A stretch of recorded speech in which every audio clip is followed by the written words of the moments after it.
السلام علیکم۔ کراچی میں رواں سال کی بڑی ڈکیتی، بلڈر سے 6 کروڑ روپے چھین لیے گئے، متاثرہ شہری پر قیامت ٹوٹ پڑی۔ کیا آپ حالات حاضرہ سے آگاہی حاصل کرنا چاہتے ہیں؟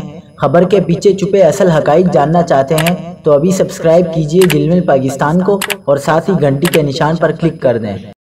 آپ کو بتاتے چلیں کہ کراچی کے علاقے بہادر آباد میں رواں سال کی بڑی ڈکیتی کی واردات ہوئی۔ بہادر آباد میں مسلح ملزمان نے بلڈر سے لگ بھگ 6 کروڑ روپے چھین لیے اور فرار ہو گئے۔ راحیل عبدالغفار کے مطابق وہ ڈیفنس 4 کے رہائشی اور کنسٹرکشن کے کام سے منسلک ہیں۔ مدعی کے مطابق گزشتہ رات گئے وہ بہادر آباد میں اپنے دفتر سے رقم لے کر کار میں نکلے تھے کہ ناہید سپر سٹور کے قریب دوسری کار میں سوار ملزمان نے انہیں روکا۔ موٹر سائیکل پر سوار 2 ملزمان بھی تھے۔ ملزمان نے انہیں گاڑی سے اتار کر موبائل فون چھین لیا اور پھر گاڑی لے کر فرار ہو گئے۔ گاڑی کی ڈگی میں موجود 4 کارٹنز میں 5 کروڑ 94 لاکھ روپے سے زائد کی رقم اور دیگر قیمتی سامان موجود تھا۔ پولیس کے مطابق ان 4 ملزمان کے خلاف ڈکیتی کی واردات کا مقدمہ درج کر لیا گیا ہے۔